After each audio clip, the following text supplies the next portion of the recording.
उपमुख्यमंत्री अजित पवार आज पुणे दौऱ्यावर आहेत। आज पदाधिकाऱ्यांसोबत ते महत्त्वाची अशी बैठक घेणार आहेत।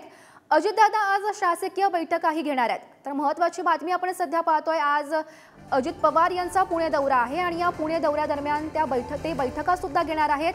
आज पदाधिकाऱ्यांसोबत त्यांची महत्त्वाची बैठक सुद्धा असेल आणि अजितदादा आज शासकीय बैठक सुद्धा घेण्याची शक्यता वर्तवण्यात आली आहे। तर उपमुख्यमंत्री अजित पवार आज पुणे दौऱ्यावर आहेत। आज पदाधिकाऱ्यांसोबत त्यांची बैठक सुद्धा पार पडणार आहे। तर या बैठकीत नेमकी काय चर्चा होते, कोणते मुद्दे मांडले जातात हे पाहणं सुद्धा आता महत्त्वाचं ठरेल। तर आगामी निवडणुकांसंदर्भात सुद्धा या बैठकीत काय चर्चा केली जाते हे पाहणं सुद्धा महत्त्वाचं असेल। तर आज उपमुख्यमंत्री अजित पवार हे पुणे दौऱ्यावर आहेत आणि आज पदाधिकाऱ्यांसोबत ते बैठक सुद्धा घेणार आहेत।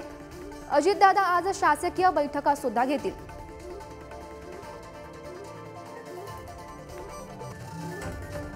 उपमुख्यमंत्री अजित पवार यांचा आज पुणे दौरा आहे। आमचे प्रतिनिधी ज्ञानेश्वर चौतमल सध्या आपल्याला या संदर्भातली अधिकची माहिती देत आहेत। ज्ञानेश्वर, उपमुख्यमंत्री अजित पवार यांचा आज पुणे दौरा आहे, नेमका हा दौरा कसा असेल?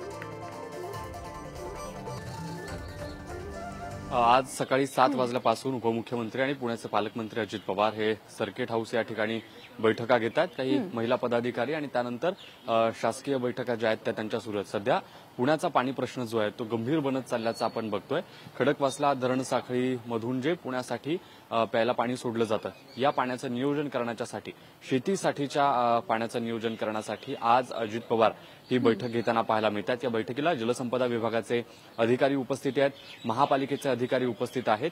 एकूणच पुण्याच्या पाण्याच्या संदर्भानं जो प्रश्न गंभीर बनत चाललेला आहे त्याचा आढावा अजित पवारांकडून सध्या घेतला जातोय। बघावं लागणार आहे बैठक संपल्यानंतर काय नेमक्या सूचना अजित पवारांनी जलसंपदा विभागाच्या आणि महापालिकेच्या अधिकाऱ्यांना दिलेल्या असतील। नक्कीच ज्ञानेश्वर, धन्यवाद।